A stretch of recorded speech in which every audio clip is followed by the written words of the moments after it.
Hare Krishna. Hare Krishna.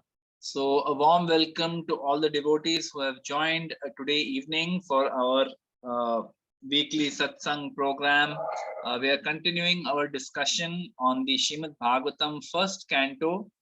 Today, we will be covering, if time permits, the 16th and 17th chapter, which are related to the interactions of Maharaj Parikshit with Kali. So this is what we will try and discuss in today's program. So last time, if you recall, when we were discussing, we spoke about, after Yudhishthir Maharaj had seen all these inauspicious signs. He sees Arjuna, he asks him many questions. Has Krishna left this world? And then Arjuna confirms to Yudhishthir that yes, the Supreme Lord, who was the love of our lives, he has left this material world and gone back to his abode in the spiritual world. And he recollects with a lot of love, with a lot of emotions, the intimate relations that he had with Krishna when Krishna was present on this earth, and the empowerment that Krishna gave to Arjuna. Arjuna clearly realizes that, I actually, whatever power I had, it came only from Krishna, because the moment Krishna left and he decided to take away that power, I was defeated by certain infidel cowherd men. So he immediately realizes that, I think my mission on this earth is over. I was only an instrument in the hands of the Supreme Personality of Godhead, who used me to, execute certain religious principles. So he realizes, and then he remembers the instructions of Krishna in the Bhagavad Gita, where Krishna tells him that Manmana bhava mad bhakto madhyaji mam namaskaru mam evaishasi satyam te pratijane priyosime. He tells him that if you become my devotee, worship me, think of me always, you will come back to me. After you leave this body, you will come back to me in the spiritual world. So now Arjuna, he is realized, okay, the Lord has left.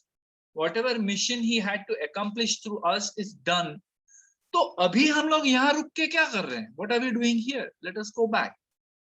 They realize Kali Yuga has come, Krishna has left, time to leave. We also leave. And he is encouraged by the thought that he will reunite with Krishna in the spiritual world. So this is one of the aspirations of a pure devotee, that he wants to serve Krishna in whichever way Krishna wants him to serve. But if the Lord wants to take him back to God and gives him entrance into the spiritual world, where he can eternally be in the association of the Lord directly, then the devotee is very happy with that. So he is thinking of the instructions of the Gita, and based on that, he's very pleasurably, he's leaving the kingdom and leaving. So all the Yudhishthira, all the 5 brothers, their wives like Draupadi, and Subhadra, they also leave Hastinapur, and they go back to Godhead after installing Parikshit Maharaj as the king.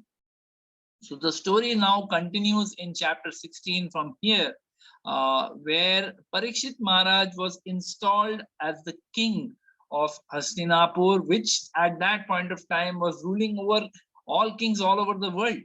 So Parikshit Maharaj, he ruled under the instructions of Brahmanas like Kripacharya. He was very, very particular.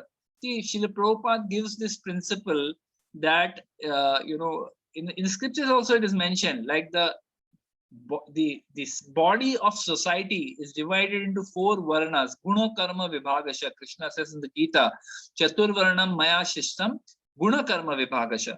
So he says that this society is divided into 4 varnas, which is Brahmana, Kshatriya, Vaishya, Shudra.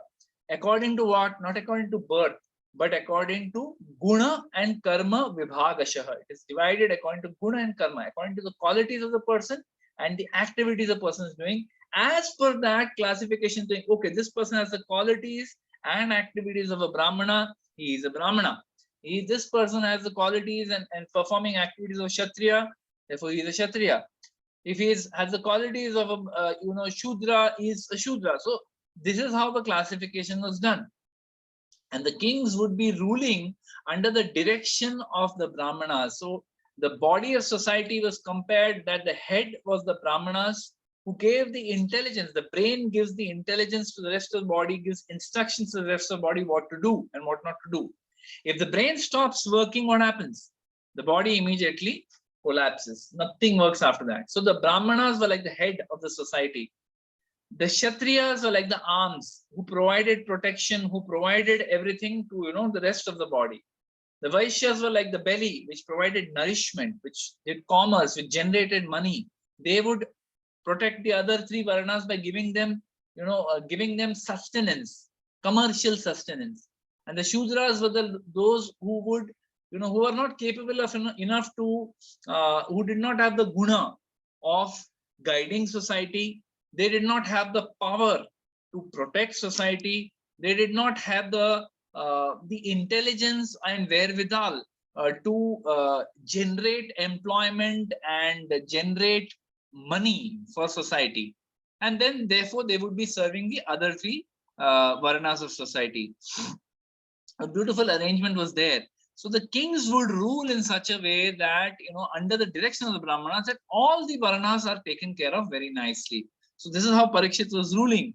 It is described in the first few verses that he also performed three Ashwamedha, like his grandfather Yudhishthir Maharaj. He also performed 3 Ashwamedha Yagyas.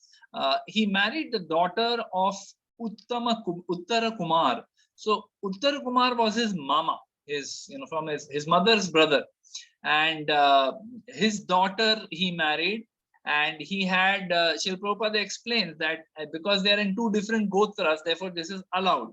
So even till this date, I mean, of course, doesn't happen now, but till maybe even 50 years back, this used to happen, that a boy was allowed to marry his mama's daughter, mother's brother's daughter, because they are different gotra.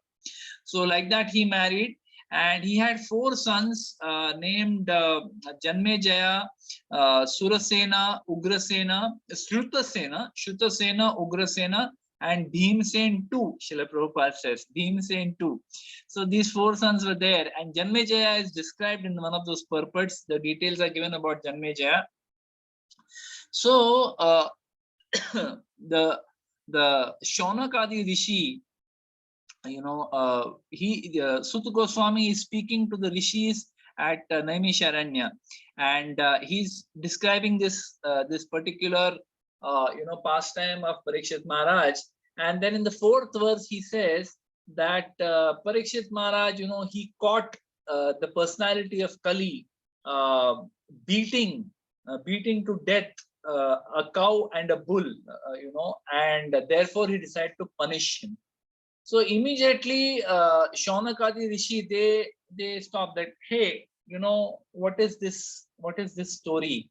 Tell us, they say that you tell us. They are a little shocked when they hear this, because we have to understand this is some 5,500 years ago, when cow killing or beating a cow, beating a bull was unimaginable for the rishis. They couldn't even consider. They would see it as like, something which is it's a one-off thing. We shouldn't bother about it.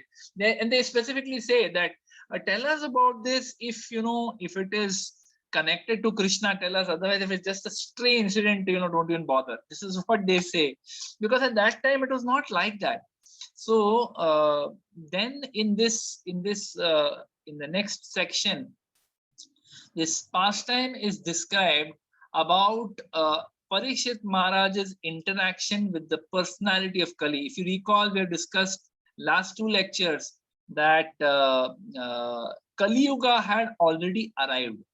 At the end of the Kurukshetra war, Kali Yuga had already started, right? But because the Supreme Personality of Godhead Krishna was still around after the Kurukshetra war, for how many years he was there? Anyone recalls?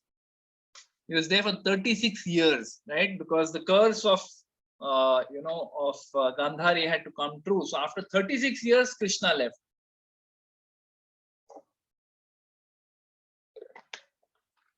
So in this situation, Kali was there, but the impact of Kali was not felt because the Supreme Lord is there.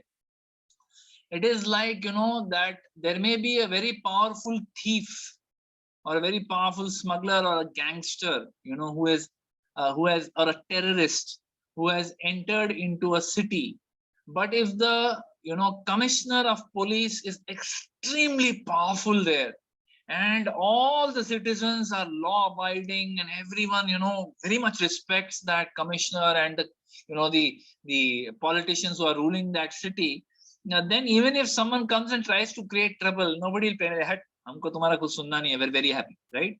So same thing, even though Kali was there, he was not able to exert his influence because the Supreme Personality of Godhead, Krishna, was still around. But after Krishna left, you see, remember that Yudhishthir Maharaj, when he was discussing with Bhimsen, because Arjuna has gone to Dwarka to meet Krishna, he's discussing with Bhimsen, and he's saying that, I can see all these characteristics. People are becoming, irritable. There are fights happening. Families may fights ho rahe, ye ho raha hai, wo. He starts recounting all the characteristics of Kali Yuga.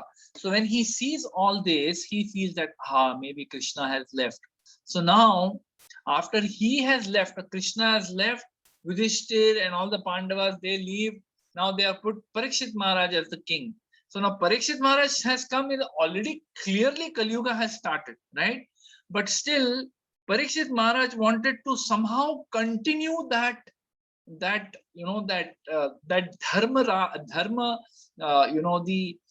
the rule of Dharmaraj, that Ram Rajya, that Dharma Rajya. He wanted to continue that. Therefore, he wanted to find this personality of Kali and bring him under control, so that this wonderful dharma that is established by the reign of the Pandavas for 36 years, it does not get disturbed. All over the world, they had established their control. All the kings were paying tribute. So he wanted to continue that. So Parikshit Maharaj, therefore, he also went out on his chariot. It is described with his 4 black horses. He went out on his chariot to all corners of the world, and he conquered all directions and established dharma to counter the effects of Kali, because he was very keen. See, this is the characteristic of a Rajarishi, that they do not want to allow a situation where people who are living in a particular kingdom, there the king, if he is a little casual about dharma, he doesn't follow. Then the principal, if the principal is not following, then the students cannot be expected to follow. Principal and the leadership, yad acharati shreshtas tattad e vitaro janaha sayat pramanam kurute lokastad anuvartate. In the Gita, Krishna explains to Arjuna that whatever principles are established by the leaders, the common men follow. So if the king is not following dharma, he cannot expect that the people in the kingdom will follow, because it's a very easy thing, right? Aap nahi kar rahe to humko kyun bol rahe ho? Right? So that is how it works. So therefore, he was establishing dharma all over the world. And then, this Kali Yuga, Srila Prabhupada explains, what is this? What are the characteristics? This whole lecture will be talking a little bit about the characteristics of Kali Yuga. So, because in the purports, of the 16th and 17th chapter, is a lot of description, because the chapter is about interaction between the personified Kali and Parikshit Maharaj. Therefore, obviously, the characteristics of Kali are going to be discussed. So, Prabhupada says, Kali Yuga means mismanagement and quarrel. Okay. In other places, he says quarrel and hypocrisy. Kali Yuga means quarrel and hypocrisy. Here he says mismanagement and quarrel. And he says worthless men in the lower modes. Lower modes means what? They are in the mode of ignorance, basically. People who are in the mode of ignorance, people who are Shudras or less. It's not to say that Shudras are some lower, lower form of human society. No, but they are people who are not qualified to perform a certain task. Let's just put it that way. For example, if there is a bridge being built, okay, there is a bridge being built over a river, one would only bring in the best civil engineers to perform the task. Someone else who says ki main civil engineer hu, lekin mere ko I want to build a bridge, I want to build a bridge, I'm not a civil engineer, but mere ko bhi banna hai. Why should we should only allow civil engineers to do it? Why shouldn't I be allowed? I am also a citizen of this country. मेरे को भी बनाना, मेरे को भी मन आता है करने. बोला हाँ तुम भी करो, you also be part of it. You want to be part of it? All right. You also help out, you help in, putting the cement, you help in putting the steel, you help in doing all these things. No, no, no, no. I will design it. I will design the, the columns का thickness कितना होना चाहिए, उसका height कितना होना चाहिए, what is the, जो horizontal जो डालते हैं उसका कितना thickness है, वो मैं decide करूँगा. अरे पापा, you're not qualified. No, but I want to do it. Right? That is how Kali Yuga runs. Might is right. People don't look at what is right. They just say might is right. Jiski lati usi ki bhains. Whoever has more power, they control everything. So Srila Prabhupada is saying, worthless men in lower modes with no higher ambition. Unka koi ambition in life. They have the lowest possible ambition. What is that? Capture power, make money. With that money, let me enjoy like anything. And with more money that I capture, with that money, let me win the election again. That is their only purpose. Nobody is interested in serving citizens. वो खाली कहने की चीज है कि हम देश सेवक हैं. I am servant of the, ये. It's not real, because most politicians, unfortunately, are only focused on how to make the next scam, unfortunately, right? So with this kind of a situation, Prabhupada is saying, worthless men in lower modes with no higher ambition in life, they come to the helm of state management. This is the first and most important criterion of Kali Yuga, that people who have no qualification, they are in the head of society. Can you imagine? They are Kshatriyas. Whom are they taking guidance from? Not from Brahmanas. They are taking guidance from people like them. They don't take guidance from people who are really qualified. And that is why the countries all over the world are going to the dogs, because there is no proper God-centered, God-conscious, leader who is guiding the heads of state, that no, this is how we should rule the kingdom. This is how we should rule the state. This is how we should establish religious principles. There is no concept. There's no discussion. If at all someone brings it up, people will just उसको ऐसा मतलब they'll drive him out. उसको भगा देंगे वहां से. भाग यहाँ से, क्या बकवास कर रहे हो? What rubbish, right? This is Kali Yuga. This is the characteristics of Kali Yuga. So, like this, he went in search of Kali, and when he went searching for Kali, he went through various countries. He was capturing various countries, bringing them under his dominion so that dharma can be established in those places. So at that time, when he was passing through these kingdoms, it is described that the people over there, he would hear them talking. He would hear all of them talking about the glorious reign of his ancestors, the Pandavas. He would see that they would be talking about the Pandavas with great respect. They would talk about so just in the verse 13 to 15 of the 16th chapter, let's read that. Wherever the king visited, he continuously heard the glories of his great forefathers, who were all devotees of the Lord, and also of the glorious acts of Lord Krishna. So people, the common people, would be talking about the Pandavas. They would be talking about Krishna. So now Parikshit Maharaj, at the same time, he's feeling proud that so wonderful. They're talking about Lord Krishna. Proud means not proud for himself. He was proud about his ancestors. He was proud about the Supreme Lord, and he was very, very happy that people are talking about Krishna. He also heard about how he himself had been protected by the Lord from the powerful heat of the weapon of Ashwatthama. People also mentioned the great affection between the descendants of Vrishni and Pritha due to the latter's great devotion to Lord Keshava. The king, being very pleased with the singers of such glories, opened his eyes in great satisfaction. Out of magnanimity, he was pleased to award them with valuable necklaces and clothing.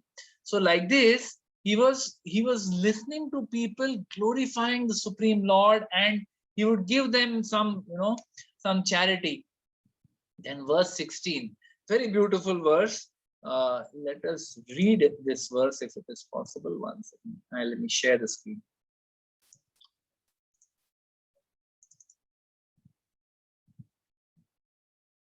सार्यत्र पार्षद seven सख्य दौत्य वीरासनुगमनस्तव वीरासनागुम अनुगमन सवन प्रणामान् स्निग्धेषु पाण्डुषु जगत् प्रणतिं च विष्णुर् भक्तिं करोति नृपतिश्चरणारविन्दे. So translation, Maharaj Parikshit heard that out of his causeless mercy, Lord Krishna, Vishnu, who is universally obeyed. Now see the beautiful language used here by Suta Goswami. He heard that out of his causeless mercy, Lord Krishna rendered all kinds of service to the malleable sons of Pandu. Malleable sons of Pandu means what? The Pandavas are malleable. What is malleable? Malleable means जैसे उनको जिस ढांचे में डालो वो उसी ढांचे में बैठ जाते हैं. They don't try to say no, I am so like this. I don't have to listen to Krishna. I don't agree with what Prabhuji is saying. I don't agree with what Guru Maharaj is saying. I don't agree with Srila Prabhupada. Malleable means what? जैसा उनको shape दिया आटे जैसा. Atta. Atta, you give it a shape, it takes that shape, whatever shape. You want to make it into a puri, it becomes a puri. You want to make it into a roti, it becomes a roti. You want to make it into a big rumali roti, it becomes a rumali roti. Whatever shape the cook gives, that atta takes that shape. So the Pandavas were like that, malleable. Whatever service the Lord gave, in whatever way he said, they would accept it. And how would Krishna serve them? He offered all kinds of service by accepting posts ranging from chariot driver to president to messenger to friend to night watchman, etc., according to the will of the Pandavas, obeying them like a servant and offering obeisances like one younger in years. When he heard this, Maharaj Parikshit became overwhelmed with devotion to the lotus feet of the Lord. So like this, Maharaj Parikshit was going all through the kingdom. And what was he doing? He was establishing dharma. Why he was establishing dharma? Because he knew Kali Yuga has come. He knew the personality of Kali Yuga is lurking somewhere. I have to find him. And while I find him, I have to establish dharma. So he's searching like this. So then when he's searching, in his search, he comes across a curious sight. So now it is described in the chapter 16 from the question.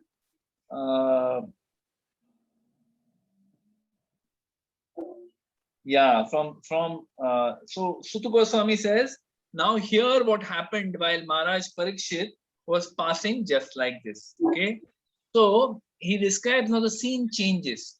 The scene changes where they're showing dharma. One second.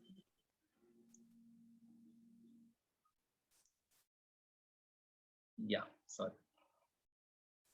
So the scene changes and he says that there is dharma in the form of a, we can see over here on this picture, dharma, dharma as a bull, and Dhara, the mother earth, as a cow. They are standing there, and there is one, one Shudra-like person who's dressed as a king, but he is beating the legs of that bull. He's beating the bull. So now, first, before this, there is a description, there's a conversation given between Dharma, the bull, and Dhara, the cow. And Dhara, the cow, she is crying. She's crying. The luster of her face has gone down and she's crying. So now the bull, which is actually Dharma asks Mother Earth that what are the reasons why you are crying? What is the reasons why you are lamenting like this? And in verse 19 to 23 of the 16th chapter, the description is given. He asks her various questions. In which he describes that, are you unhappy because you are seeing this and this and this? So he describes various characteristics of Kali Yuga. So let us just see. He says, Are you lamenting for a friend in a distant land? Are you lamenting for me, as I have lost my 3 legs and I'm standing on only 1 leg? So the bull has already 3 of his legs have been broken by this king, okay, by this Shudra.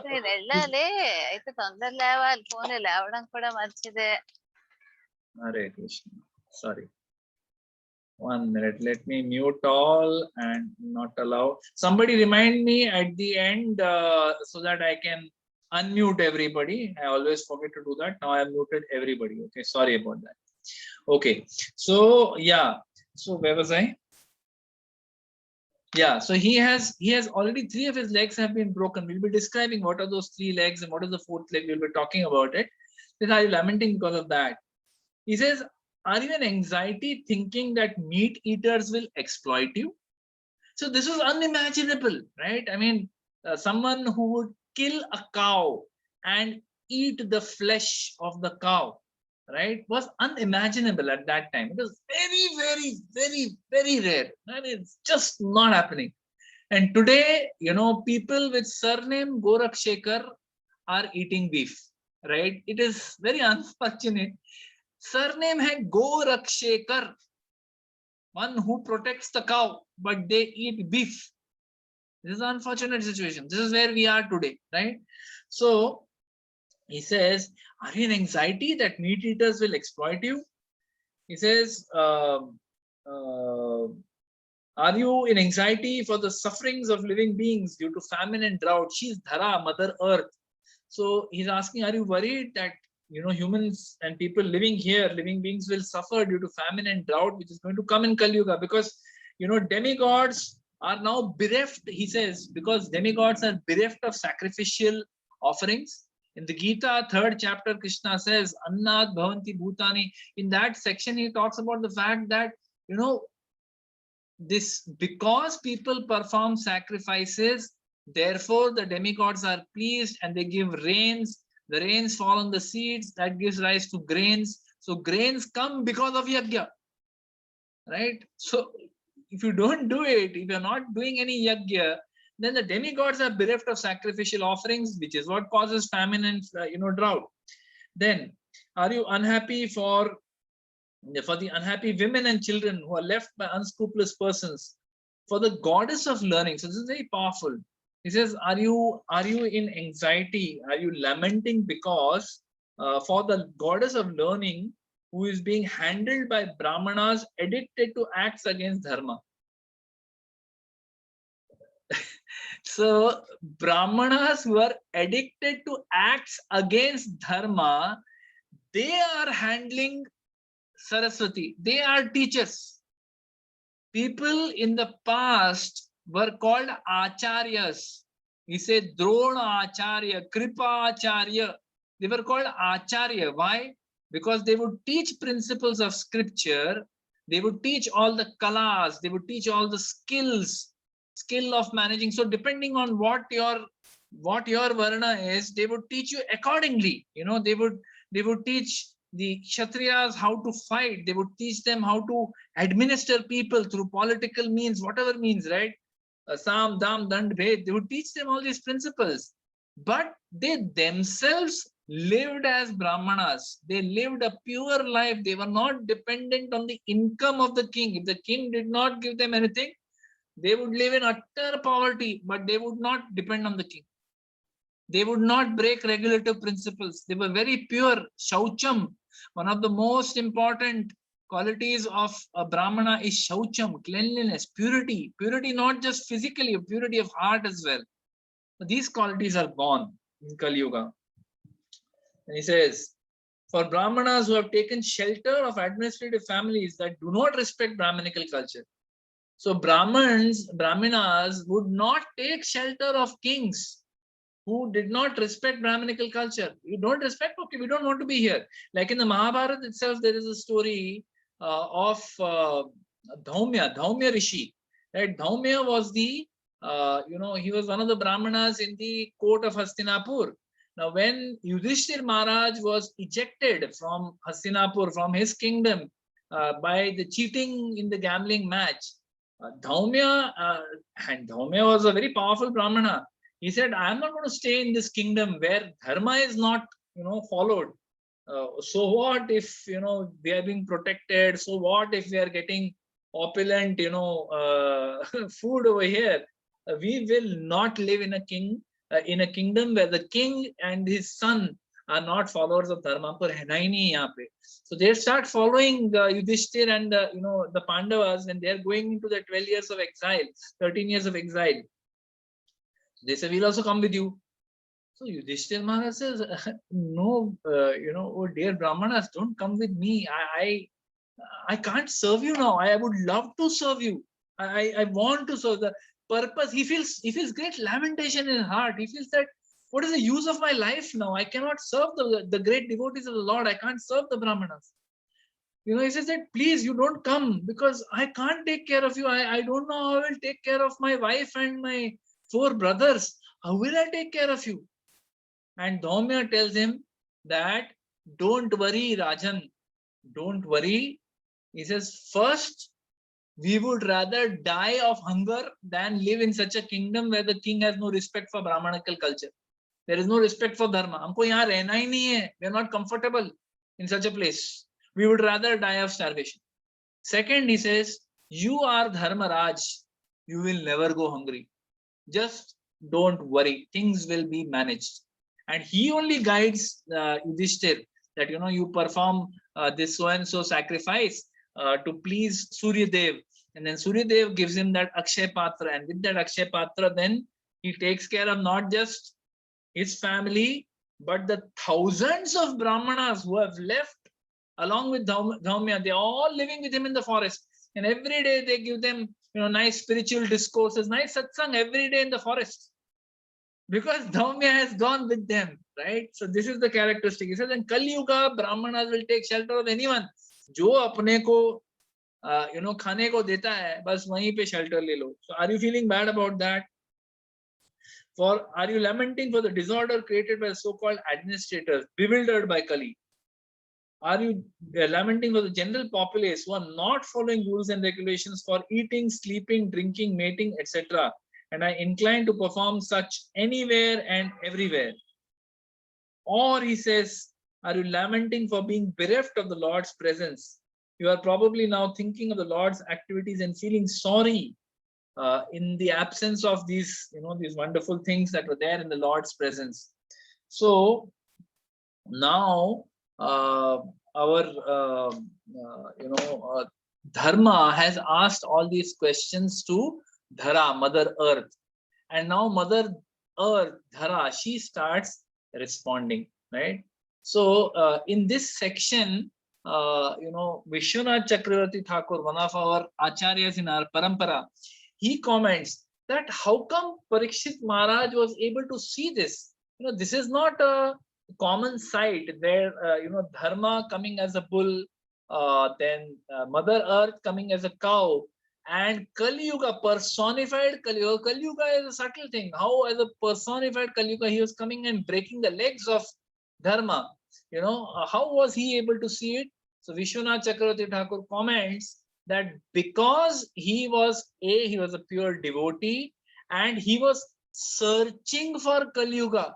He had actually gone out because he wanted to ensure that Dharma resides for a longer time. Even after Lord has left, Kali Yuga chalu ho gaya, to kya hua? मेरे को ये Kali Yuga को जगह ही नहीं देना है. I want to capture him and I want to kill him. So he was searching for Kali Yuga. Therefore, the Lord gave him that eyesight to see. In his meditative yogic trance, he was able to see these forms of Dhara, Dharma, and Kali. And Srila Prabhupada, in this portion, before we speak about Mother Earth's response to the questions asked by Dharma about Kali Yuga, all the symptoms, Srila Prabhupada gives some very striking symptoms of Kali Yuga in the purport. So I would humbly request verse 19 to 23. Please read these purports. Prabhupada has poured his heart out. This whole section, 16th and 17th chapter, because it is talking about Kali Yuga, which is where all of us are living. We're all living in this Yuga, where there is so much sin, there is so much anxiety, so much worry, so many things. Srila Prabhupada is enumerating what are the qualities of Kali Yuga, what are the what are the horrible things that have come in the moment Kali Yuga came, what horrible things came in. He speaks, Prabhupada gives striking symptoms of Kali Yuga. He says, first, people in Kali Yuga are always full of anxieties. Isn't this true? We're always full of anxiety. All, not just the human beings, animals are always full of anxiety. They're always looking over the back. That am I being, they're looking in the sky, is an eagle coming to take me?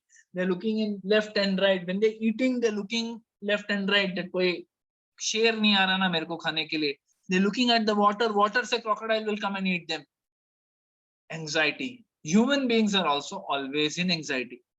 There is, it is very unlikely that you'll have even a day where you had no anxiety. Very unlikely, because something or the other goes wrong, right? Man proposes, God disposes, as they say. हम propose करते हैं कि मैं ना, I will make a nice house, fully paid for, and in that house I will live peacefully with my lovely wife and my beautiful obedient children. ऐसा हम लोग plan बनाते हैं, राइट? आप घर बनाते हो, घर बनाने के लिए आपको लोन लेना पड़ता है, लोन की एंजाइटी, लोन फेड दिया, लोन भर दिया, तब तक घर पुराना हो जाता है, पानी सीपेज चालू हो जाता है, neighbour start harassing you, all kinds of anxiety. Then husbands and wives start harassing each other, because after some time they're sick of each other. They're like, oh boy, क्या कितना इसका habits है, इसका कितना तकलीफें है. They start fighting with each other. Children start disobeying as they grow up. Anxiety, it is freely available. You don't have to go searching for it. It comes finding you. Anxiety, ailments. Everyone has ailments. बैठे बैठे कुछ आपको problem चालू हो जाएगा. Suddenly your finger will start hurting, your thumb will start paining, your neck will start hurting, your eyes will start burning, your nose, you'll feel some blockage.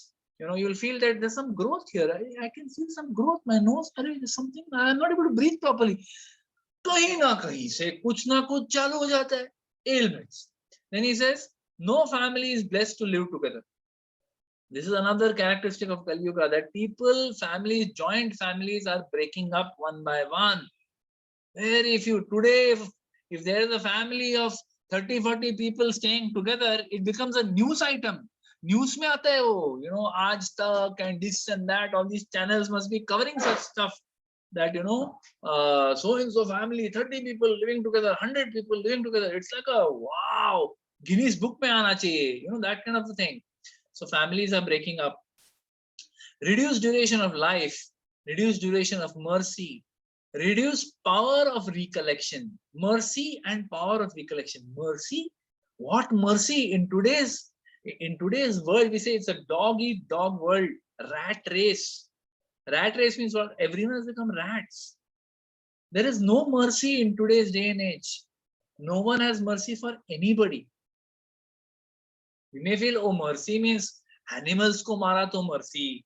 No, mercy, people have no mercy for human beings also.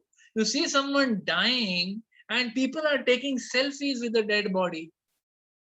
They just want to have that moment of fame. I was there, person was dying, I was there, I took a selfie. There is no mercy. Let me save the person. क्या ये social media पे जाके likes.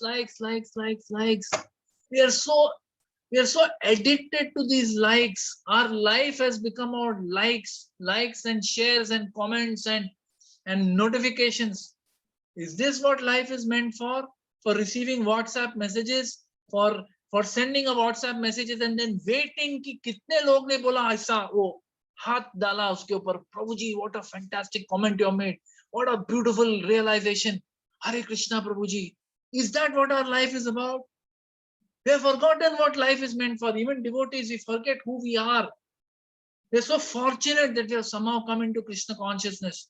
We are the privileged lot. हम लोग तो privileged है. मतलब लोग बोलते हैं ना कि तुम लोग अपने आप को privileged समझते हैं, बस सही बात है वो. Those who have come into Krishna consciousness, yena kena prakarena, somehow, by some good fortune, unimaginable, causeless mercy, we have come into bhakti. And bhakti में आने के बाद हम लोग भटक जाते हैं. We forget what is the goal. And in bhakti, we start searching for the same things which we were searching outside. Outside, you were searching for puja, labh, pratishtha. After coming in devotion, no. Puja, labh, pratishtha, shukare ravishta. This is like the stool of a pig. I don't want it. This is what we say. But we are searching for it. We are looking for likes. We are looking for people. Even when we are taking a lecture, we want to see how many people have come. How are we different, right? And mercy is gone. Nobody has mercy today. People have, they're so nasty towards each other. First chance you get, you're nasty to somebody. Because now social media allows anyone to express themselves. Twitter मतलब मैं कुछ भी बोल सकता हूँ. किसी ने कुछ लिखा है उसके ऊपर मैं कोई भी comment मार सकता हूँ. Why? Because I can delete it afterwards. Some few days back, somebody sent a very interesting article. If I can find it, I'll forward it. It's written by a normal guy. It's not like a devotional article, but he's commenting about the state of society today. That people are just not bothered. What level of rudeness is there? What level of insensitive comments and insensitive talk and insensitive attitude is there in people? Merciless, brutal, ruthless. People have become like that. It's not just about killing animals for your tongue. वो तो एक अलग level पे है.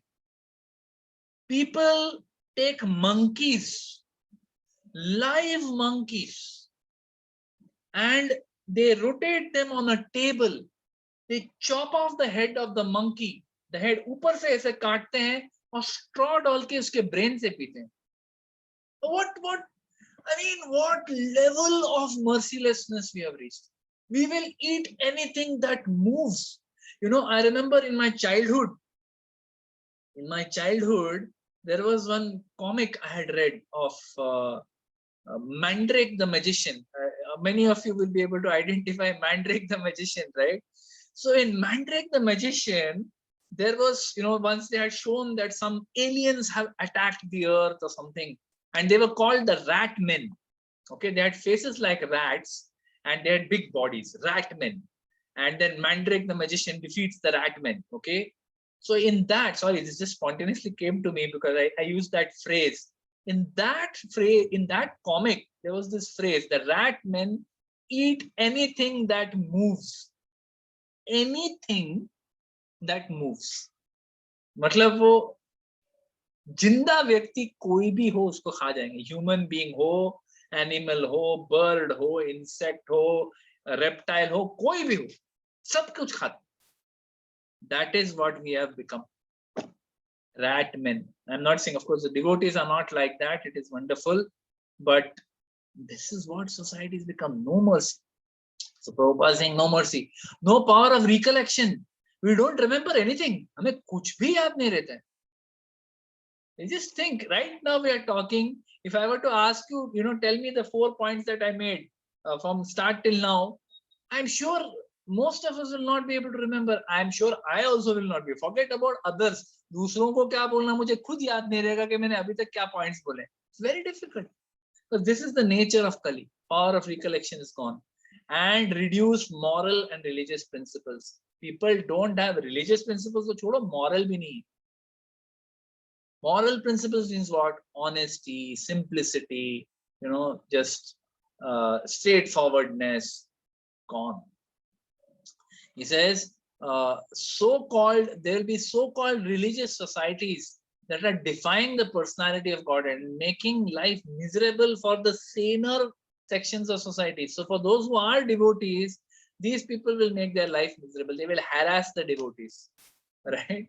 Then he talks about beef eating. He says that beef eating will become very prominent. Prabhupada is saying this. And it's a fact today. I mean, even 30 years back, beef in India was frowned upon. Nobody ate it. Today, there are people fighting to eat it.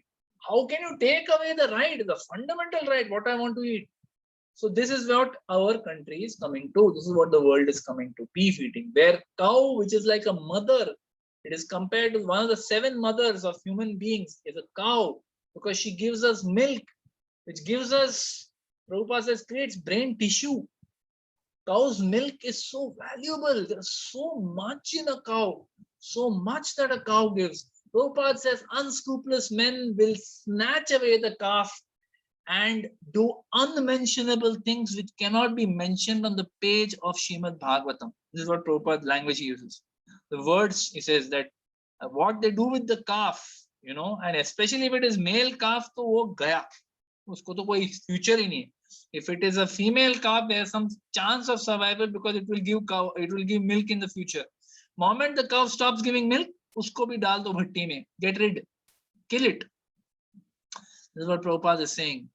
He says women will try to become independent of the protection of men. He is predicting, this is probably 1959, 1960, where Prabhupada has written these purports. Women will try to become independent of the protection of men. Already happened. Children will not be taken care of properly. Already happened. Education and bad character will run in parallel. He's saying that education does not mean that people will have good character. Education and bad character will run in parallel, which is why we have a whole collection of people who are extremely well educated but are demoniac in nature, aggressive in nature. They have no good qualities. To try it. Actually, don't try it. As they say, don't try this at home. If you see somebody who is smoking, smoking and style से ऐसा smoke कर रहा है, अपने balcony से ऐसे बाहर वो सिगरेट फेंकता है, उसको बोल के तो देखो कि आप सिगरेट क्यों बाहर फेंक रहे हो. Why are you throwing the cigarette out? It can fall on somebody. तुम पे गिरा क्या? What's your problem? This is how they talk. This is the aggression that we have. No matter, they may be MBA from a big school, from IIM Ahmedabad, from Harvard, Wharton, educated, ये सब बड़े-बड़े colleges से रहेंगे, but that education does not build character. It does not. That's what Prabhupada says. When Prabhupada went to the Massachusetts, MIT, Massachusetts Institute of Technology, the world's top educational institute, when he went there, he said there are so many departments here teaching so many branches of science. He says, where is the branch which teaches the science of the soul? किधर है इतना बड़ा educational institute जो main है science of soul किधर है? Where is it? So education and bad character will run in parallel. So these are the horrible characteristics of Kali Yuga. Srila Prabhupada explains. So now Dhara, Mother Earth, she is responding to the questions that are asked by Dharma, that are these the reasons for your lamentation? So she expresses her pain, first of all. The pain of separation from Krishna, and then she laments that Kali Yuga entered. The moment Krishna left, Kali Yuga entered, right? So Srila Prabhupada says here, one can hardly imagine the grief. One cannot even imagine the pain that Mother Earth is feeling after Krishna left. So he explains. So Prabhupada says that this Mother Earth, he says that even the queens of Krishna, the queens, the gopis, after Krishna left, they also left with Krishna. They went back to the spiritual world with Krishna.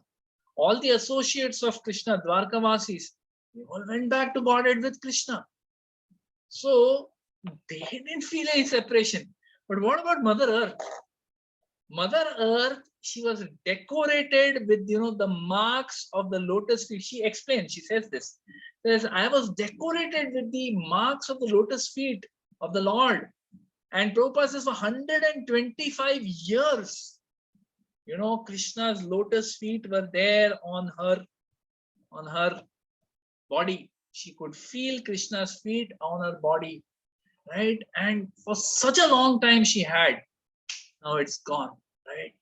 She says, he relieved me of the burden of military phalanxes, that, so much military that, it is described in the Krishna book that Mother Earth goes and prays to Lord in the form of a cow again. In the form of a cow, she goes and she prays to Lord Brahma to relieve me of the burden of sinful people.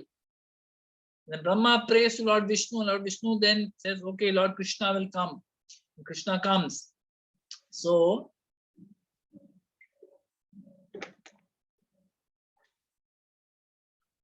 he's expressing that, you know, he relieved me. Krishna came and he relieved me of the burden of military phalanxes, big warriors, you know, who are all sinful. Sab saaf kar diya. You know, like pest control, everything cleaned out in one go. Then, you know, she says that I was immersed in the dust of his lotus feet, right? Krishna's lotus feet, the dust of his lotus feet, I was immersed in that. And she's saying, I was sumptuously covered with green grass, like hairs standing on me. And Srila Prabhupada mentions in the purport that what is the impact of the Supreme Lord being on the earth? What is the impact of Krishna being in the on this earth? He says that everything is perfect. When the Supreme, it's like, you know, when अभी क्या बोलते हैं, अगर किसी politician ने कह दिया, you know, some big politician, suppose Chief Minister of Maharashtra, he'll not say, but suppose he says that I am going to visit Dharavi tomorrow, or next week I will visit Dharavi. I want to meet all citizens of Dharavi. What will happen? The next day, immediately Dharavi में सब साफ सफाई चालू हो जाएगा, roads, कच्चे road को पक्का road बनाया रहेगा, all the roads leading to Dharavi where all potholes are there, all those roads will be filled out nicely with good quality, you know, dambar and concrete, so that, you know, everything will become beautiful. They'll plant trees, they'll plant everything, they'll, you know, chhajje, all the chhajjas of the will be, everything will be made nice. Why? Because the big boss is coming. Similarly, when Supreme Lord Krishna comes, Srila Prabhupada says, everything becomes wonderful. Mother Earth is prafullit. She is so happy that Supreme Lord has come. She just abundantly provides everything. Fruits, flowers, trees, mountains, rivers, lakes, birds, everything is just unlimitedly beautiful and available. This is the mercy of the Supreme Lord when he is here. So this is the was the experience of Dhara when Krishna was there, when he has left. In, you know, in verse 26 to 30, we'll not go into it because it's fairly long and it's almost now already 8 o'clock.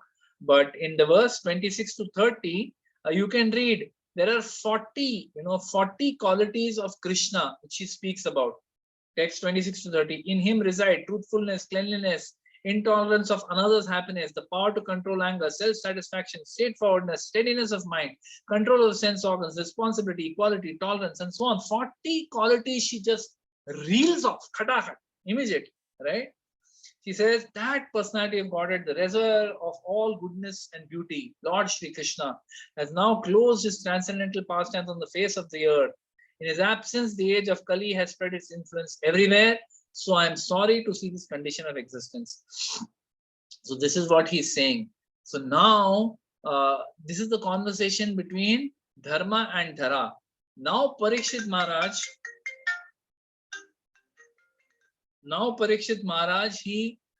he appears on the spot and he sees that there is this Shudra dressed as a king who is beating the cow and the bull with a club. So immediately he comes and chastises. He realizes this must be Kali, because no one else will dare to do something like this in my kingdom where Dharma is established so powerfully. Who will dare to beat a cow and a bull? Who has the courage to do that? Who dares to do this? So he comes and he questions. First, he asks the bull. Parikshit Maharaj asks the bull, who are you? And he promises, I will punish this person who has broken your 3 legs. He says, and there Srila Prabhupada says, it is, what are these 4 legs of Dharma? What are the 4 pillars or legs of Dharma? They are honesty, austerity, cleanliness, and truthfulness. These are the 4 legs of Dharma. So 3 of those legs have been broken by this Kali Yuga, which are austerity, mercy, and cleanliness. The only thing that is remaining is truthfulness. One leg. So that bull is standing on one leg. That one leg is truthfulness. That's the only quality that's still remaining a little bit in Kali Yuga. After that, that will also be gone. So Prabhupada says over here, Kali's business is to beat the legs of dharma, which are not, so these legs of dharma, which is austerity, honesty, truthfulness, and cleanliness, they are not the goal of religion, but they create a suitable environment in which love of Godhead, love of Krishna can be developed. Right? So Prabhupada makes a nice point. And he says it is the prime duty of the king or the rulers of kingdoms, of countries. It is their prime duty to do what? First, to establish Yuga Dharma. They have to ensure that the principle of Dharma, which are these four pillars of austerity, cleanliness, truthfulness, and they are sorry, somebody is calling me again and again. I don't know who it is. Austerity, cleanliness, mercy, and truthfulness, that they are established. This is one job of the kings or the rulers. Second, they have to establish the Yuga Dharma. Prabhupada, he would go to the Western countries and preach like a lion. He would say, just give us an opportunity. Just give us a chance to do Harinam Kirtan and give prasad to the prisoners. We will transform them. Aap prison mein dal ke wo log kabhi badalne wale nahi hai. They will continue to perform. The moment they are out of the jail, again they will go back to their killing and stealing. Give us a chance to transform them. Right? Such confidence Srila Prabhupada had. Right? So the prime duty of the kings and rulers is to establish this dharma, to protect the weak and innocent. Whoever are weak, innocent. Kshati trayate iti kshatriya. One who is protecting people from harm. Harm to what? To their physical body, harm to their practice of dharma. Any such harm, the Kshatriya is supposed to protect. Cow and bull protection is another very important aspect of Kshatriyas. They had to protect the cows.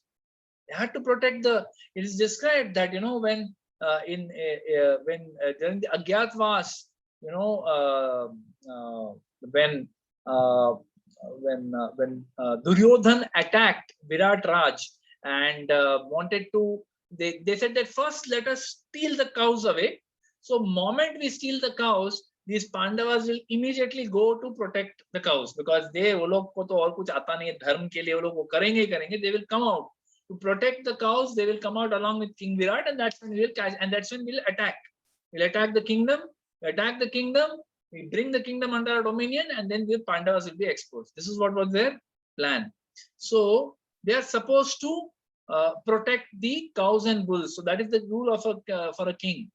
Punish those who interfere in these principles of establishing dharma, of protecting weak and innocent, protecting the cows. If there's anyone who's coming in the way, they have to be punished. This was the prime duty of the king. So when Parikshit Maharaj asked Dharma that who has punished you, who has hurt you, like, who has created this suffering for you? So Dharma replies, it is difficult to ascertain. Now Dharma, he also speaks from scripture. He says that it is difficult to ascertain who exactly is the perpetrator of this punishment, of this problem that I had. Is it myself? Have I created this problem? Is it Daiva, the demigods who are controlling all the incidents that are happening in this world? Is it Daiva? Is it my own karma? Is it material nature? You judge for yourself, king. You are protector of dharma. You should know. You tell. So in 17.24, in the 17th chapter, verse 24, Parikshit Maharaj says, he speaks about the fact that in Satyuga, you stood on all four legs, right? Which we spoke about: austerity, cleanliness, mercy, and truthfulness. But these three legs were broken due to rampant irreligion in Kali Yuga, which came in the form of pride, lust for women, and intoxication. So he says this pride, okay, this is what, because of pride, austerity was spoiled. He says because of lust for the opposite sex, cleanliness is spoiled, one of the pillars, right? And because of intoxication, mercy is spoiled. Right? Person who's intoxicated with power, intoxicated with alcohol, they don't think about, what am I eating? Who someone has to give up a life for this, for my tongue. Just imagine, right? If someone, I mean, if someone just comes and picks up your child, okay, in front of you, because they're more powerful, they're carrying guns, they just come and pick up your child, then they kill your child, then they pull out the intestines of your child, and वो intestine का जो lining है उसमें एक particular chemical है, वो chemical हमारे industrial use में काम आता है, तो हम तुम्हारे बच्चे को मार के लेके जाएंगे. How would you feel? This is what we are doing to the calves. Calves are being killed because their intestine, when they are young, their intestine, stomach or intestine secretes certain enzymes which are useful, So those industrialists, without any remorse, kill a child. That calf is a child. Can you imagine? If that industrialist son was killed like this, what would they do? This is what they're doing. Would you imagine if someone just comes, ties a rope around your neck, with that rope they hang you on an assembly line, and then they chop off your neck and they leave you to bleed to death? तुम्हारा पैर ऐसा ऐसा ऐसा कर रहा है, लेकिन वो mercilessly तुम्हारा neck काट देता है till the blood comes out, and then they take out तुम्हारा skin, छीलते हैं and then बेचते हैं for eating. How would you feel if someone did that to you? How would you feel if someone just takes you and plunges you into water till you drown, and then cuts your body and puts some masala and eats it? How would you feel? This is what we are doing as human beings. No mercy.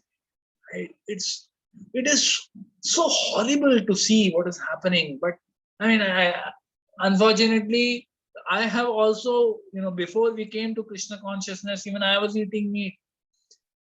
Foolishness. We don't realize that what we have done in the past, and at least now, after knowing, we should not do it, because it's just inhuman what we have been doing for decades, for hundreds of years now. People have been doing this. It's inhuman to understand. It's not right. Who gives us the right to kill like this in such a horrible way? Really painful. Anyway, so he says, and Prabhupada says, the principles of religion do not stand on some dogma or man-made formula, but they stand on the four primary regulative observances. The mass of people must be taught to practice these principles from childhood. Prabhupada says, bachpan se inko sikhao, these principles of austerity, of cleanliness, of mercy and truthfulness. That's how you can make people into God-loving, God-conscious human beings.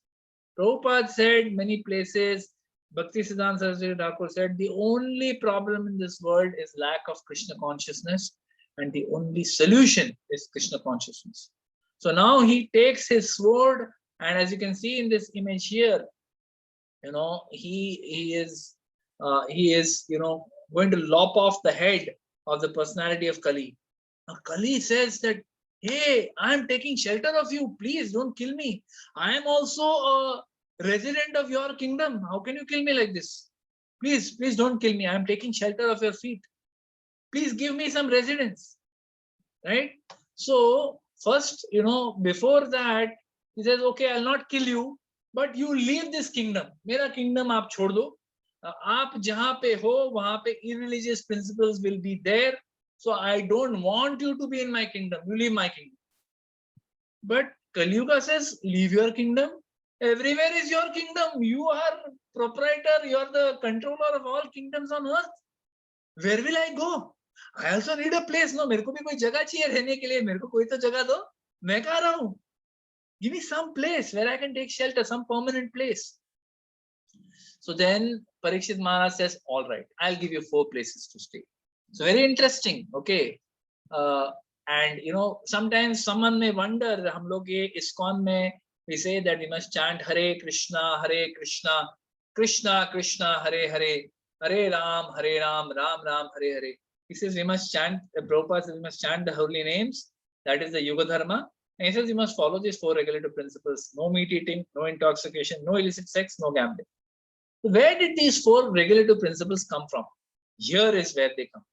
He says, Kali Yuga, he says that if you want a place to stay, you can stay in a place where there is meat eating, where there is intoxication happening, where prostitution, illicit sex is happening, and where gambling is happening.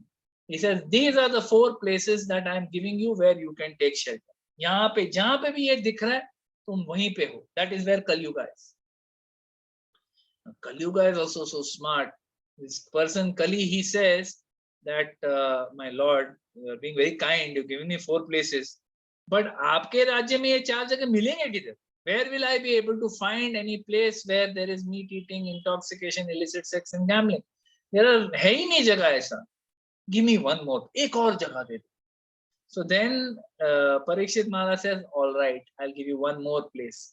So he says that I will give you a place where you can reside, that where there is hoarding of gold, wherever there is gold, hoarding of gold, that gives rise to falsity, that gives rise to intoxication, it gives rise to lust, it gives rise to envy and enmity.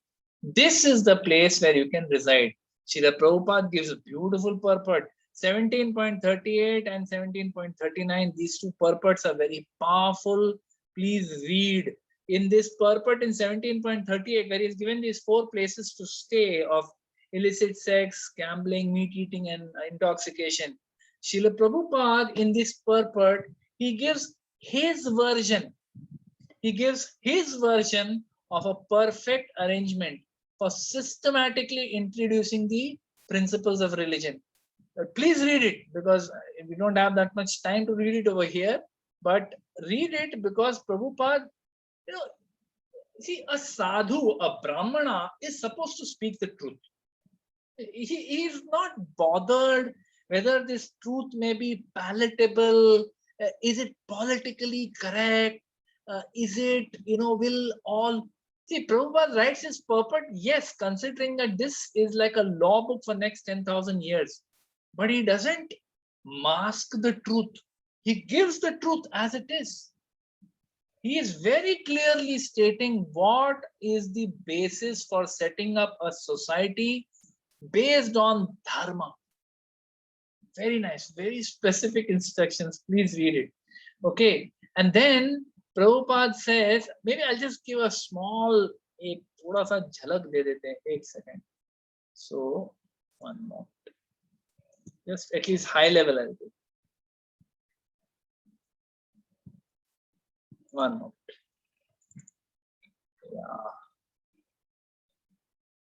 Yeah, he says, the state which wants to eradicate corruption by majority may introduce the principles of religion in the following manner. Very specific. He's not talking some generalities. Ki dharma hona chahiye. You should have dharma. You should have, good things should happen. Nahin. Ekdam specific. He's being very prescriptive over here. ऐसे करो तो फिर होगा और कोई तरीका नहीं है. Very prescriptive. He says 2 compulsory fasting days in a month. So he's saying this is for everybody, not just for Indians, not just for Vaishnavas, not just for ISKCON, for everybody. It says 2 compulsory fasting dates in a month, if not more. What does this touch? This touches the principle of austerity. Even from economic point of view, such 2 fasting days in the month in the state will save tons of food, and the system will also act very favorably on the general health of the citizens. Today there are these WhatsApp messages, rotating that Ekadashi se karne se someone got Nobel Prize because what are the positive effects of intermittent fasting. Someone got a Nobel Prize for it. Hamare religion mein to pehle se hai. We're very proud of it. But yeah, here's where Prabhupada has spoken about it. He says there must be compulsory marriage of young boys and girls attaining 24 years of age and 16 years of age respectively. Prabhupada is saying Of course, at that time, that is what was acceptable. Today, we say girls should be at least 18. Now we say that at least 25. मतलब थोड़ा शादी करने के पहले थोड़ा education complete करो, कुछ job वॉब लो, because you don't know. Kalyuga, you don't know what's going to happen. In the family, you get married also, husband may not protect you. So you may be on your own. So therefore, we say, okay, practically, थोड़ा education दो, फिर शादी करो. This is what Prabhupada is saying. He says there's no harm in co-education in the schools and colleges, provided the boys and girls are duly married, and in case there's any intimate connection between male and female student, they should be married properly without illicit relation. The Divorce Act is encouraging prostitution, which should be abolished. Okay, look at the very direct and powerful statements Prabhupada is making. Then he says, this, okay, I might as well finish it. The citizens of the state must give in charity at least 50% of their income for the purpose of creating a spiritual atmosphere in the state or human society, both individually and collectively. Now, he says, the principles of Bhagavatam should be preached, namely, A, Karma Yoga, or doing everything for the satisfaction of the Lord. B, regular hearing of the Srimad Bhagavatam from authorized persons or realized souls. C, chanting of the glories of the Lord congregationally at home or at places of worship. D, rendering all kinds of services to the Bhagavatas engaged in preaching Srimad Bhagavatam. E, residing in a place where the atmosphere is saturated with God consciousness. If the state is regulated by the above process, naturally there will be God consciousness everywhere. Kya authoritative words Prabhupada use kar rahe. He is not beating around the bush. He is being very prescriptive, very clear. This is an acharya who lived by this, who taught these principles and gave clarity, right? So now, after this, yeah. So Prabhupada says that where Parikshit Maharaj says that where gold is hoarded, it gives rise to falsity, intoxication, lust, and enmity, right? So this is what, wherever there is hoarding of gold, wherever there is meat eating, intoxication, illicit sex, and gambling, wherever this is happening, it automatically gives. It's a place where Kali Yuga comes and takes shelter. Say Kali. My mother used to say, "Don't do like this, nahi to Kali aa jayega." In my childhood, I remember you do some certain things. They would say, "Don't do this. Kali aayega, Kali aayega." Kali kaun hai, bhai? Kahan se aayega ye Kali? Yahan samajh rahe aap log, Kali aata hai. By doing these things, by breaking these principles, Kali comes. Right now, if time permits, okay, time is not permitting. 1 minute, but quickly I'll just read. Okay, so Gurujan Prabhu speaks about what are the characteristics of Kali Yuga. Okay, so just few points. Kali also propagates his pet theory of evolution. Right now, see how Kali Yuga progresses as we go along. So it propagates a pet theory of evolution, because if people think they are ever evolving, they will come to believe that tradition and authority obstruct progress. We are evolving, bhai. So ये tradition follow करेंगे तो हम लोग पिछले रह जाएंगे. We'll stay backward. Thus, children will think of themselves as more evolved than their parents and believe that following elders impedes humanity's onward march. So powerful. Just read it. Kali Yuga also foments unbearable continuous quarrel and dissension to break apart honor, traditions, and social structures. And since choosing enjoyment over duty and mastership over submission appears more convenient, Kali found himself, even in Parikshit's time, preaching to the half-converted. Yet, despite Kali's difficult to deny rationales meant to drive people towards a self-oriented independence, people find themselves more and more filled with anxiety, general discontent, and loneliness. Kali, however, comes forward to offer a solution. What is that? Revolution. Break the remaining boundaries. तोड़ दो सारे बंधन तोड़ दो, सारे rules तोड़ो, कुछ नहीं होता. Seek progress through science, forever forward, and dull the pain with intoxication. You can't tolerate the pain. You're being told to be a revolution, break the rules, but I'm breaking the rules, but I'm not happy. What pain you're feeling? Dull it with intoxication. Movies, computers, sports, sex, and music. Enjoy instantaneously and virtually. Increase your self-esteem. After all, who but yourself is ultimately important? This is what Kali Yuga is making us do. all influence of Kali Yuga. He says, as soon as one turns his back on Krishna and loses his sense of himself as God's servant, he must, the moment we say that I am independent of God, I don't care, what is this God business? I am independent, I am powerful. Siddhoham Balavan Sukhi, I am powerful, I am strong, I am happy, I don't need any God. What is this God? What is this Atma and all this? Moment I start thinking that, you must develop an alternative false sense of identity, a false ego. Kali's assignment is to make that false ego flourish. Very powerful words. So I'm sorry, I thought I'll not read it, but I ended up reading it. So finally, Suta Goswami is giving a caution. Therefore, whoever desires progressive well-being, especially kings, religionists, public leaders, brahmanas, and sannyasis, they should never come in contact with these these four above mentioned irreligious principles. So if you are a religionist, if you are trying to follow a religious process, you're trying to follow the process of bhakti, chanting Hare Krishna, Krishna Krishna, Hare Hare, Hare Ram, Ram Ram, Hare Hare. अगर ये आप कर रहे हो, अगर आप serious हो, if you are serious about bhakti, you want to become a good devotee. You don't want to just be, tatastha, like a marginal devotee who kind of floats along the surface, never goes deep. आपको deep जाना है bhakti में. Understand, we need to stay away from these meat eating, intoxication, illicit sex and gambling. Whether it is in gross form or even in subtle form, stay away. Stay away. We cannot progress. We cannot call us. Prabhupada says that these are regulative principles of freedom. These are the basic standard for calling ourselves human beings.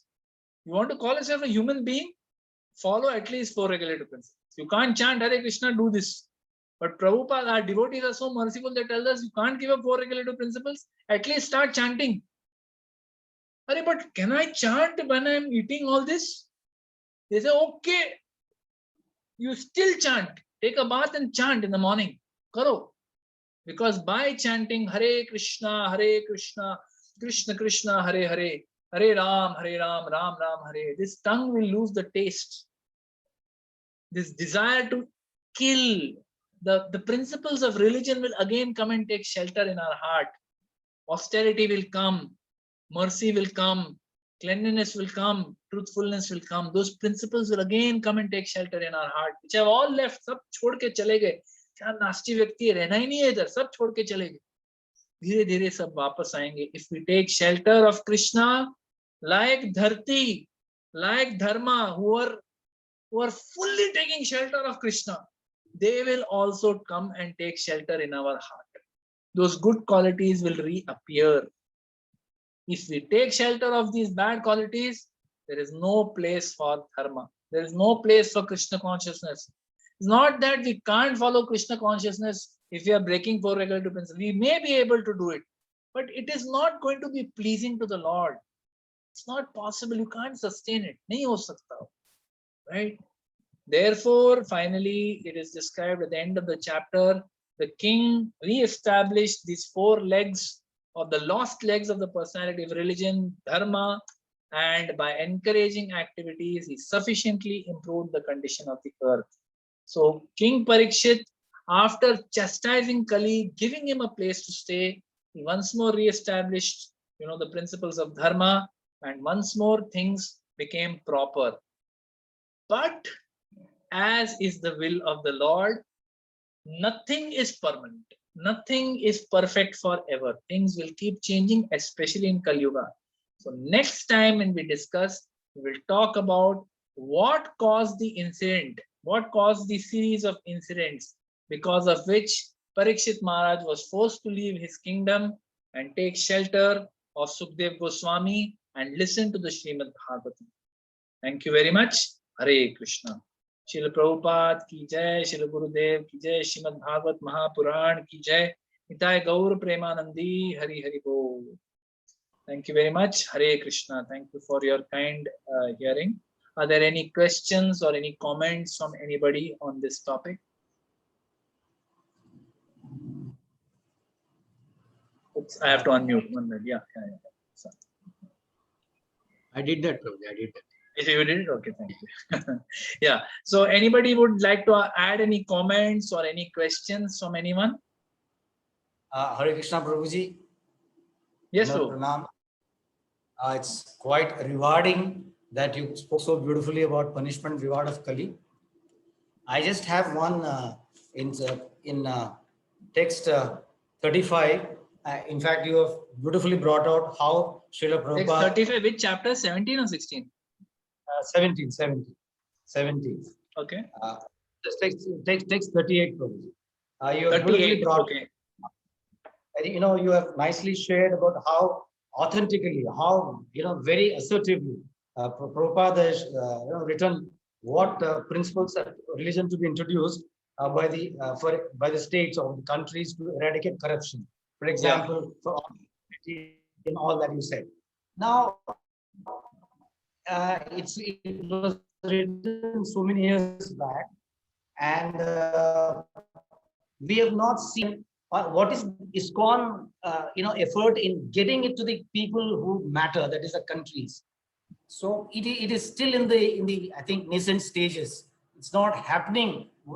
The ideal thing which was envisioned by Prabhupada, that particular thing perhaps is not seen in action. That's my personal view. I just want you to comment on this. Yeah, it's a right observation in the sense that see, Prabhupada was very clear. He said that initially he wanted to establish the temples, wanted to create the critical mass, create devotees, create the infrastructure in which devotees can flourish. पहला वो शुरू करो, पहला devotees बनाओ. एक बार devotees बन गए, फिर those devotees can go out and bring transformation in the world. So at grassroots level, Prabhuji, ISKCON is doing a lot of things. Okay, it may not be visible and it is purposely not very much, so to say, publicized. No one publicizes, but a lot of work is being done at grassroots level to reach out. At the in the villages, preaching is happening.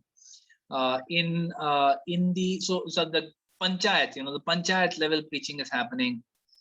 Wherever people have connection with people in public offices, like the public servants, so to say, the what do we call them, the IAS officers, right? The bureaucracy. So with the bureaucracy, people are reaching out with leaders like ministers, secretaries of state, ministers. Efforts are being made.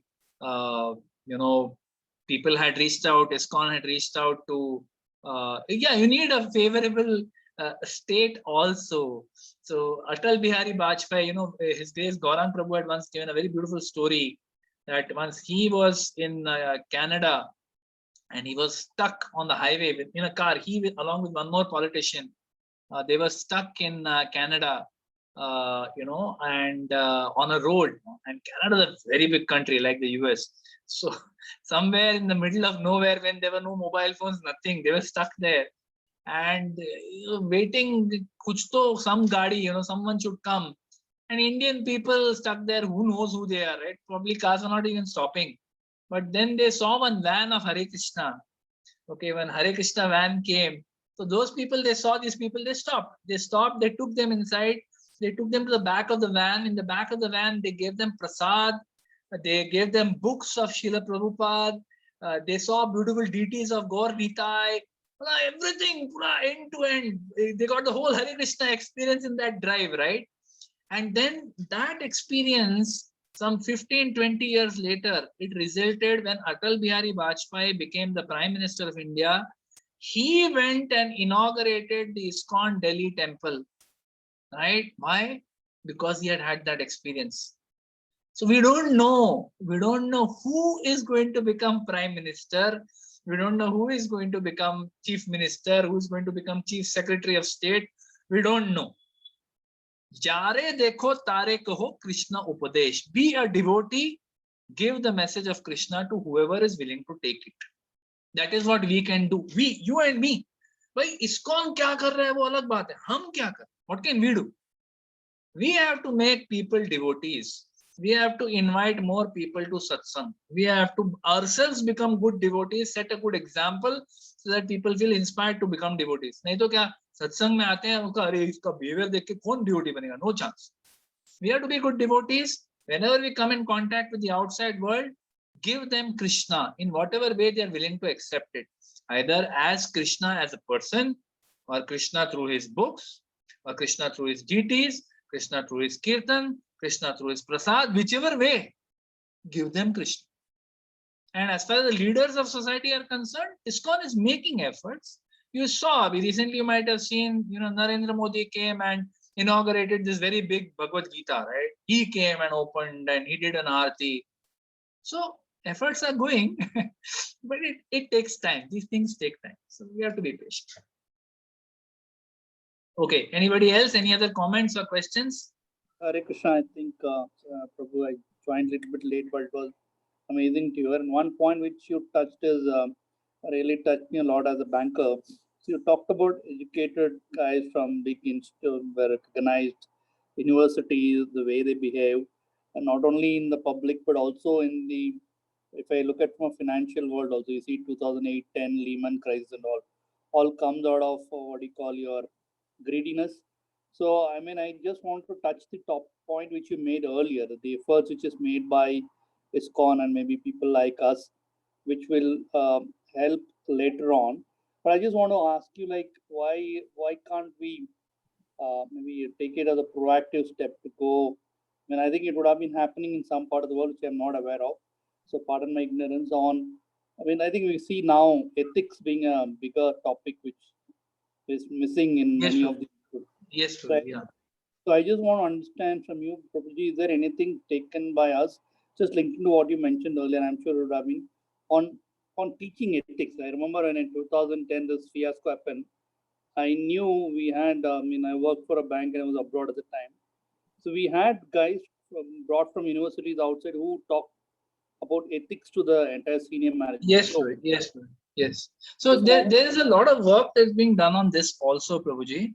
So again, at grassroots level, we, for example, ISKCON Chowpatty and many other ISKCON centers all over. See, it's a question of kiske paas resource or bandwidth hai karne ka, right? So to whom much is given, much is expected. So there are some ISKCON centers, ISKCON temples, which are very opulent, which have got dozens of brahmacharis and lots of financial resources. So they are doing this. They are going to schools and they're doing value education in schools. Our ISKCON Chowpatty, for example, is doing a lot of, they're going to the neighboring schools and doing value education, right? Our GV, Govardhan Eco Village, is going to neighboring villages where there's a lot of conversion happening, incidentally. They are going and first connecting them back to their culture, कि भाई भागो मत, यहाँ अपने culture में है, बहुत ज्यादा है, रुको, right? And then at the school level, correct. at the Anganwadi level, a lot of initiatives are happening, but I would say mostly, in stealth mode. They are very, very discreetly, very patiently. These are not things, because you just immediately give them Krishna consciousness, the people are not willing to accept, Prabhuji. They immediately brand you. Oh, no, we are secular, we can't allow this. But if you go with that packaging, ki bhai hum to, we are just trying to give values, people are more willing to accept. So that is being done. But yes, at the level at which it needs to be done, at the scale at which it needs to be done is overwhelming. We don't have that kind of resource. Okay. So what can we do as individuals, you and me, what we can do? Try to make more devotees. Absolutely. That's all we can do.